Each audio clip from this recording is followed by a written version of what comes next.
ఇప్పుడే country delight యాప్ని download చేసుకోండి. Download the country delight app now. ఏటా ప్రపంచవ్యాప్తంగా ఎన్నో లక్షలాది మందిని దారుణంగా చంపేస్తున్నటువంటి మహమ్మారి క్యాన్సర్. అయితే క్యాన్సర్కు ఎప్పటి నుంచో వ్యాక్సిన్ కనుగొనేందుకు ట్రయల్స్ చేస్తూనే ఉన్నారు. బట్ ఇప్పటికీ సక్సెస్ కాలేదు. కానీ లేటెస్ట్గా ఒక న్యూస్ స్ప్రెడ్ అవుతోంది. ఏంటంటే రష్యాలో దీనికోసం వ్యాక్సిన్ కనుక్కున్నారు, ఇక క్యాన్సర్ పేషెంట్స్ అందరూ సర్వైవ్ అవ్వచ్చు అని చెప్పి దాని సారాంశం. అసలు ఇందులో నిజాలు ఎంత?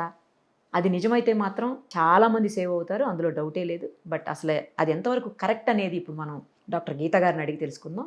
కేర్ హాస్పిటల్స్ నుంచి ఆవిడ సర్జికల్ ఆంకాలజిస్ట్గా గత కొన్నేళ్లుగా ఉన్నారు. ఆమె అయితే పర్ఫెక్ట్గా చెప్తారని ఆమెను అడిగి తెలుసుకుందాం. నమస్కారం నిర్మా.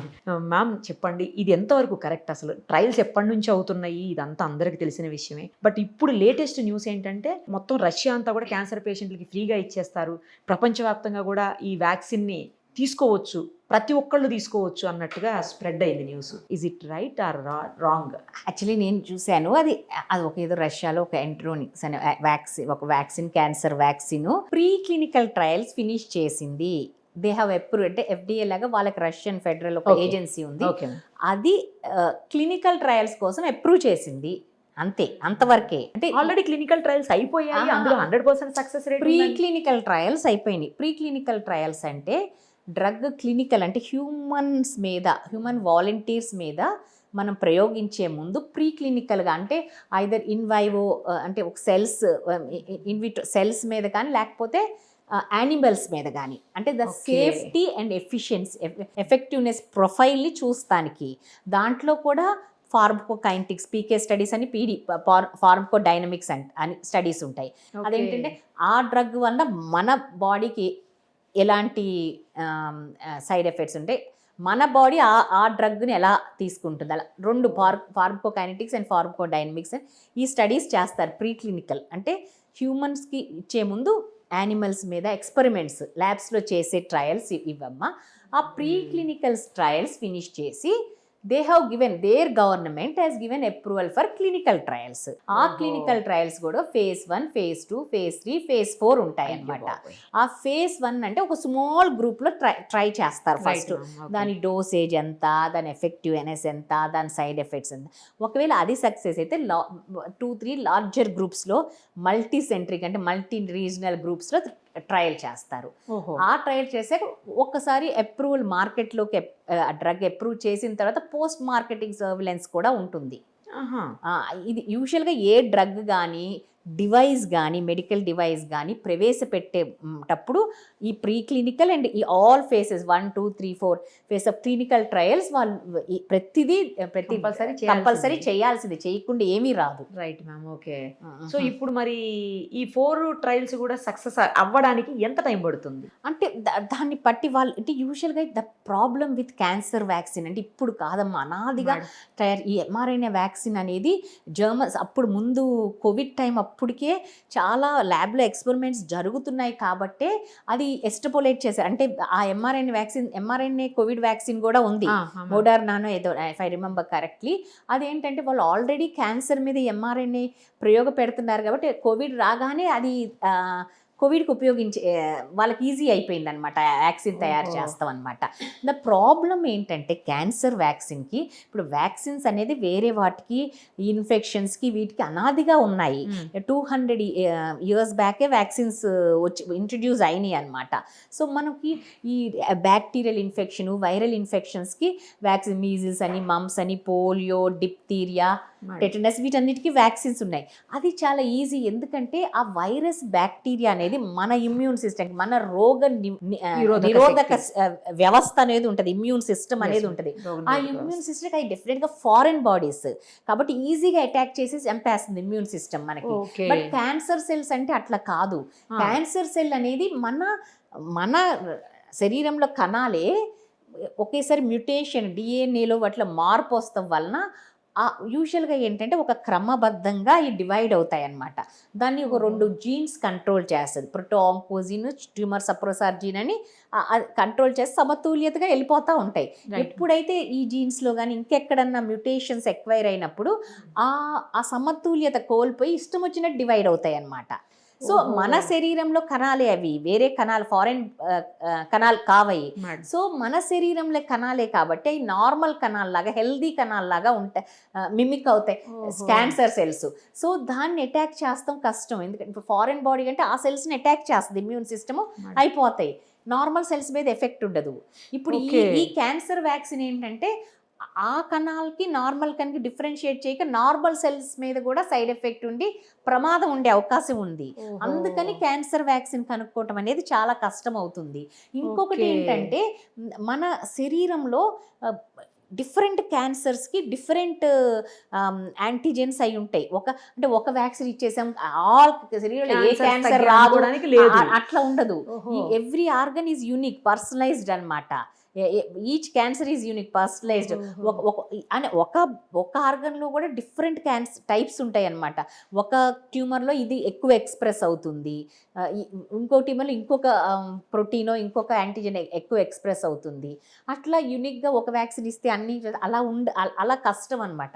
అందుకని Okay. క్యాన్సర్ వ్యాక్సిన్ కనుక్కోవటం అనేది ఇంత కష్టమైంది. అంటే మ్యామ్ ఇప్పుడు లివర్ క్యాన్సర్ కి వేరే ఉంటుంది, థ్రోట్ క్యాన్సర్ కి వేరే అదే ఉంటుంది, ఇప్పుడు స్కిన్ already క్యాన్సర్ కి వేరే ఉంటుంది, cervical వేరే, అంతే, ఇట్లా అది వేరే ఉంటుంది. వేరే రకంగా ఉంటుంది. ఉంటాయి అన్ని. దీంట్లో ప్రివెంటివ్ వ్యాక్సిన్స్, థెరప్యూటిక్ వ్యాక్సిన్స్ అని ఉంటాయి.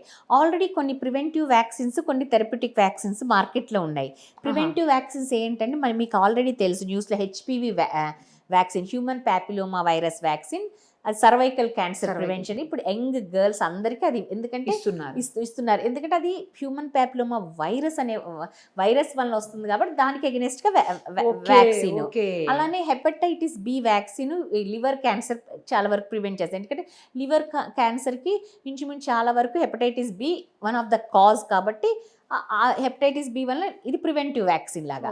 అదే థెరప్యూటిక్ వ్యాక్సిన్స్ అని కొన్ని ఉన్నాయండి. కొన్ని ప్రాస్టేట్ క్యాన్సర్లో ప్రాస్టేట్ ప్యాప్ అంటారు, ప్రాస్టేటిక్ యాసిడ్ ఫాస్ఫేట్ అని ఉంటుంది. దాన్ని టార్గెట్ చేస్తూ పిఎస్ ఈ రెండు టార్గెట్ చేస్తూ సిప్పిలుసిల్ టీ అని ఒక వ్యాక్సిన్ ప్రాస్టేట్ క్యాన్సర్కి మార్కెట్లో ఉంది. అది థెరప్యూటిక్ వ్యాక్సిన్. ఏంటంటే ఆ యొక్క ప్రోటీన్ని టార్గెట్ చేస్తుంది అనమాట ఇది.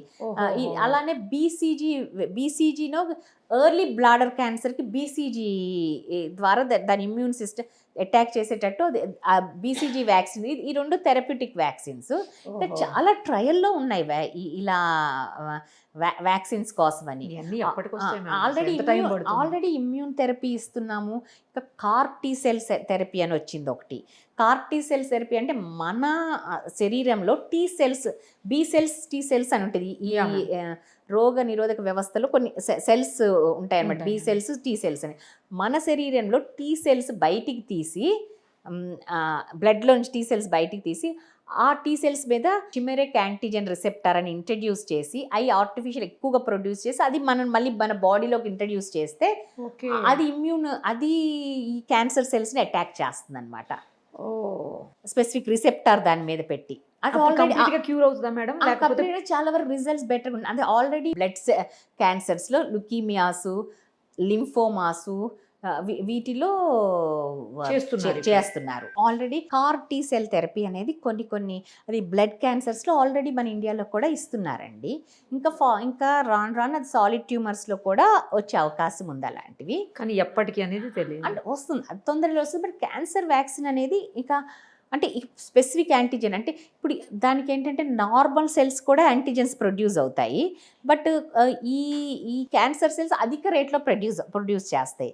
బట్ అట్లా కూడా కష్టం, ఎందుకంటే కొంతవరకు నార్మల్ సెల్ డ్యామేజ్ కూడా ఉంటుంది అలా మన వ్యాక్సిన్. కొన్ని ఏంటంటే నియో యాంటీజెన్స్ అని ఇప్పుడు అంటే ఓన్లీ ట్యూమర్స్ పర్సనలైజ్డ్ అనమాట. Tumour specific antigen only tumour సెల్సే ప్రొడ్యూస్ చేస్తాయి, దాన్ని నార్మల్ సెల్స్ ప్రొడ్యూస్ చేయవు. అలా ఉన్నప్పుడు మనం తయారు చేస్తాం వ్యాక్సిన్ ఈజీ, ఎందుకంటే ఓన్లీ వ్యాక్సిన్ దానికి అగెనిస్ట్గా యాంటీబాడీస్ ప్రొడ్యూస్ చేసి ఇంట్రడ్యూస్ చేసామనుకోండి, అది ఓన్లీ ఆ క్యాన్సర్ సెల్స్ని టార్గెట్ చేస్తాయి. Right ma'am. ఇప్పుడు రకరకాల క్యాన్సర్స్ ఉన్నాయి, మీరు అన్నట్లు ఒక్కోదానికి సంబంధం లేని క్యాన్సర్స్ ఇవన్నీను. మరి ఇలాంటప్పుడు ఒక్క వ్యాక్సినే అన్నిటికీ పనిచేయదు కదా, మరి ప్రతిదానికి వ్యాక్సిన్ తీసుకోవాలంటే కూడా ఈజ్ ఇట్ పాసిబుల్ మ్యామ్? అంటే ఈజ్ ఇట్ పాసిబుల్ అంటే అది థెరప్యూటిక్ వ్యాక్సిన్స్ ఇవన్నీ. క్యాన్సర్ వస్తే దానికి ఏ ఆర్గాన్కి వస్తే దానికి స్పెసిఫిక్గా అనమాట. అప్పుడు ప్రివెంటివ్ వ్యాక్సిన్ కాదు. ఓకే, వచ్చాక తీసుకునే వ్యాక్సినే. మరి తీసుకుంటే అప్పుడు ఓకేనా, సర్వైవ్ అయిపోతారా నార్మల్గా? Normal person లాగా? దాన్ని బట్టి అంటే ఏది ఎక్స్ప్రెస్ అయింది వాళ్ళ దాంట్లో. అంటే ఒకటి ఇప్పుడు ఎవ్రీథింగ్ ఈజ్ పర్సనలైజ్డ్ మెడిసిన్ అమ్మా, ఇది జీరో ఆఫ్ పర్సనలైజ్డ్ మెడిసిన్. ఇప్పుడు ఒకప్పుడు అంటే వన్ సైజ్ ఫిట్ ఎవ్రీబడి, ఇప్పుడు ఒక సైజ్ ఒక 40 సైజ్ అందరికి ఇప్పుడు ఫిట్ అవుతుందంటే ఫిట్ అవ్వదు. అట్లానే మన జీన్స్ వేరు, మీ జీన్స్ వేరు, నా జీన్ ఒక ప్రత్యేకత వేరు, మీ జీన్ ఒక ప్రత్యేకత వేరు. ఎవ్రీ పర్సన్ అంటే మేబీ అంటే రిలేటెడ్ దాంట్లో hereditary related first degree relatives ఏమన్నా కొంచెం కలుస్తాయేమో, కానీ అది కూడా ఎవ్రీ ఇండివిజువల్ యూనిక్ ఉంటుంది అనమాట జీన్. సో మనం పర్సనలైజ్డ్ అంటే ఇప్పుడు ఒక బ్రెస్ట్ క్యాన్సర్ ఒక 10 మందికి ఉందండి, 10 మందికి సేమ్ సైట్లో అప్పర్ అవుటర్ క్వాడ్రెంట్లో 2 సెంటీమీటర్ ట్యూమర్ ఉంది, సేమ్ ఫైండింగ్స్ 10 మంది, కానీ 10 మందికి బయాలజీ ఒకటి కాదు, 10 మందికి డిఫరెంట్గా ఉంటుంది. సో ఈ 10 మందిని మనకు ఓకే మనం ఇక్కడ ట్యూమర్ ఉంది బ్రెస్ట్ క్యాన్సరు, ఈ 10 మందిని ఒకలాగా ట్రీట్ చేద్దామంటే కుదరదు. అది కొంతమందికో ఒక సెట్ ఆఫ్ పాపులేషన్కేమో మంచి రిజల్ట్స్ ఉంటుంది, ట్యూమర్ పోవచ్చు. ఒక సెట్ ఆఫ్ పాపులేషన్కో అసలు ఏమీ దాని మీద ఎఫెక్టే ఉండదు. కొంతమందికేమో సైడ్ ఎఫెక్ట్స్ ఉంటాయి కానీ అసలు ఏమీ తగ్గదు అనమాట, పెరగవచ్చు కూడా, అట్లా అనమాట. సో అలా కాకుండా వాళ్ళ జెనెటిక్ ప్రొఫైలింగ్ పట్టి మనం ట్రీట్ చేసామనుకోండి, అందరికీ డెఫినెట్గా మంచి ఎఫెక్ట్ ఉంటుంది, అంటే అందరికీ అది తగ్గిపోయే అవకాశం ఉంది. So it is no longer a one size fit everybody, it is era of personalised medicine cancer అనేది. ఇప్పుడు ఈ రష్యాలో ఏదైతే ప్రీ క్లినికల్ ట్రయల్స్కి పర్మిషన్ ఇచ్చారు అని అంటున్నారు కదా మ్యామ్, అది సక్సెస్ అయింది, ఇప్పుడు క్లినికల్ ట్రయల్స్ అంటున్నారు. సో ఈ మెడిసిన్ ఎప్పటికి అందుబాటులోకి వచ్చే అవకాశం ఉంటుంది మ్యామ్? కొంతవరకైనా హెల్ప్ అవుతుంది కదా కొంత? అంటే అది తెలియదమ్మా అసలు వస్తుంది, అది ఎంతవరకు ఉపయోగపడుతుందో హ్యూమన్ దీంట్లో, ఎంతవరకు సక్సెస్ ఎప్పటికి బయటకు వస్తుంది, వాళ్ళు ఎంతవరకు సక్సెస్ఫుల్గా చేయగలరు, ఎంతవరకు సైడ్ ఎఫెక్ట్స్ అంటే నార్మల్ సెల్స్ టార్గెట్ చేయకుండా ఓన్లీ అబ్నార్మల్ సెల్స్ ఎంతవరకు టార్గెట్ చేయగలరో, ఇవన్నీ చాలా ఇఫ్స్.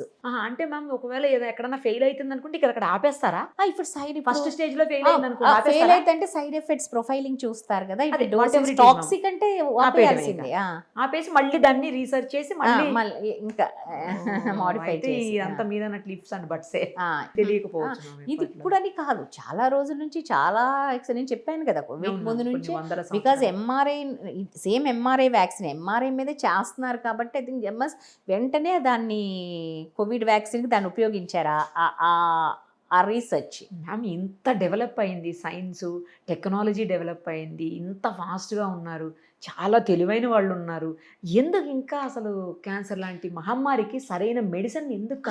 అది ఫస్ట్ చెప్పాను కదా, it is not cancer cell is not a foreign body, foreign cell, it is our own cell. దాన్ని టార్గెట్ చేయాలి అంటే నార్మల్ సెల్స్ కూడా ఎఫెక్ట్ ఉంటుంది, అంటే that medicine should be able to differentiate cancer cell and normal cell. Even developed అదే major ఇది cancer. అదే developed countries కూడా ఏం చేయలేని పరిస్థితి ఉంది. అంటే డెవలప్డ్ కంట్రీస్ అని కాదు, research is going on, maybe in the future some solution will may come, definitely will come. అంటే ఇప్పుడు మెరుగుంది, ఇప్పుడు ఇమ్యూనోథెరపీ వచ్చింది చాలా వరకు, ఇప్పుడు కార్టీ సెల్ థెరపీ అని వచ్చింది, మన ఓన్ సెల్స్. అదే ఇంకా కొన్ని ఏంటంటే మన ఓన్ ట్యూమర్ వచ్చిన తర్వాత ట్యూమర్ సెల్స్, మన బాడీలో ట్యూమర్ సెల్స్నే బయటికి తీసి ఆ ట్యూమర్ సెల్స్కి అగెనెస్ట్గా యాంటీబాడీస్ బయట ల్యాబ్లో ప్రొడ్యూస్ చేసి ఆ యాంటీబాడీస్ మళ్ళీ శరీరంలోకి ఎక్కించి ఆ ట్యూమర్ని ఆ సెల్స్ చంపేటట్టు చేస్తాం అనమాట. అలా కూడా వచ్చినాయి. మొత్తానికి క్యూర్ అయిపోయి సర్వైవ్ అయిపోతారు అనేది ఉంటుందా మేడం అసలు క్యాన్సర్ పేషెంట్స్లో? స్టేజ్ని బట్టి ఉంటుంది. ఇప్పుడు క్యాన్సర్ సర్వైవల్ ఇప్పుడు చాలా వరకు ఎర్లీ స్టేజ్గా డయాగ్నోస్ చేస్తే above 90-95% above 5 years survival rate ఉంది. అబోవ్ 5 years అబోవ్ 5 years అంటే చాలా వరకు అబోవ్ 95% ఉంది. అంటే అప్పుడు ఉంటుంది నార్మల్ లైఫ్ ఉంటుంది చాలా మందికి. The key to success in cancer is early diagnosis అమ్మ. That's way we should awareness మీద వాటి మీద ఎక్కువ కాన్సన్ట్రేట్ చేయాలి. అంటే ఇప్పుడు మనం ఎంత చెప్పినా కానీ ఎస్పెషల్లీ మన ఇండియాలో ఎస్పెషల్లీ లేడీస్కి మనం ఎంత చెప్పినా కానీ అవేర్నెస్, ఒక మ్యామోగ్రఫీ చేయించుకోమంటే ఇప్పుడు మోస్ట్ ప్రివలెంట్ క్యాన్సర్ బ్రెస్ట్ క్యాన్సరా, అది ఏముంది చిన్న 40 దాటిన సంవత్సరానికి ఒక మ్యామోగ్రఫీ చేయించుకోండి అమ్మ. ఒక చీర ఖరీదు కాదు అది అన్నా కానీ ఎవ్వరూ అంటే మనకి రాదు మనకెందుకు వస్తుందిలే అనే డినయల్లో ఉంటాము.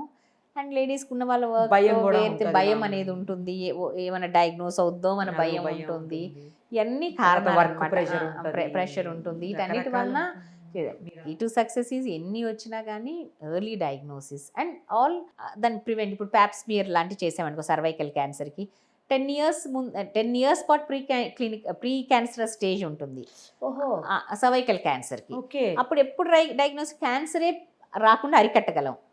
అలాంటిది cancer 3rd stage 4th stage కూడా వస్తున్నారు. చేయించుకుంటే 10 years వరకు ప్రాబ్లం 3 years ఒకసారి ప్యాప్స్మియర్ యూజువల్ రికమెండెడ్. హెచ్పివి వైరస్తో కంబైన్ చేస్తే 5 years వరకు చేయొచ్చు. కానీ అంటే ఒక్కసారి ఆ హెచ్పి వైరస్ దాంట్లోకి వెళ్ళిపోయి ఆ స్టేజ్ అది pre cancer stage dysplasia start అయిన తర్వాత క్యాన్సర్గా మారడానికి usual period 10 years.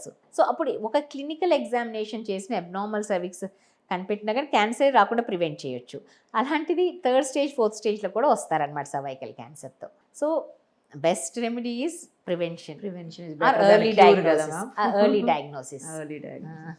Right ma'am, పర్ఫెక్ట్గా చెప్పారు. చూద్దాం మ్యామ్, మీరు అన్నట్లు రష్యా వ్యాక్సిన్ త్వరగా వచ్చేస్తే అందరికీ హ్యాపీయే కదా, అది రియల్గా సక్సెస్ అయ్యి వస్తే అందరికీ హ్యాపీ. గుడ్ న్యూస్ అందరికీ. So much research is going on everywhere. ఆ రీసెర్చ్ ఫలితంగానే ఒక్కొక్క సంవత్సరానికి ఒక మంచి వేరు డ్రగ్స్ వస్తున్నాయి. ఇమ్యూనోథెరపీ వచ్చింది, మీకు తెలుసు కదా. ఇమ్యూనోథెరపీ ఆల్రెడీ తీస్తున్నాం పేషెంట్స్కి చాలా ఏళ్ళ నుంచి. తర్వాత ఈ CAR-T సెల్ థెరపీ ఇప్పుడు బ్లడ్ మ్యాలిగ్నెన్సీస్లో వాడుతున్నారు, హెమటలాజికల్ మ్యాలిగ్నెన్సీలో, ఇంకా డెఫినెట్గా సాలిడ్ ట్యూమర్స్లో కూడా దాన్ని వస్తుంది. అట్లా డెఫినెట్గా ఇప్పుడు ఆల్రెడీ నేను చెప్పినట్టు క్యాన్సర్ సెల్సే బయటికి తీసి దాని యాంటీబాడీ ప్రొడ్యూస్ చేసి మన ఓన్ ఇమ్యూన్ సిస్టమ్ అంటే మన ఓన్ రోగనిరోధక వ్యవస్థని బలపరిచి ఆ వ్యవస్థ ద్వారా మనం ఈ సెల్స్ని అటాక్ చేసేటట్టు చేస్తాం అన్నమాట. ఇవన్నీ వస్తున్నాయి. వ్యాక్సిన్ కూడా ఇలాంటిదే అనమాట, therapeutic vaccine. Okay, preventive vaccine కాదు. ప్రివెంటివ్ రావడానికి ఇంకెంత టైం పడుతుంది. Right ma'am, thank you. Suman టీవీలో మీ పర్సనల్ అండ్ బిజినెస్ ప్రమోషన్స్ కోసం కింది నెంబర్కి కాంటాక్ట్ చేయండి.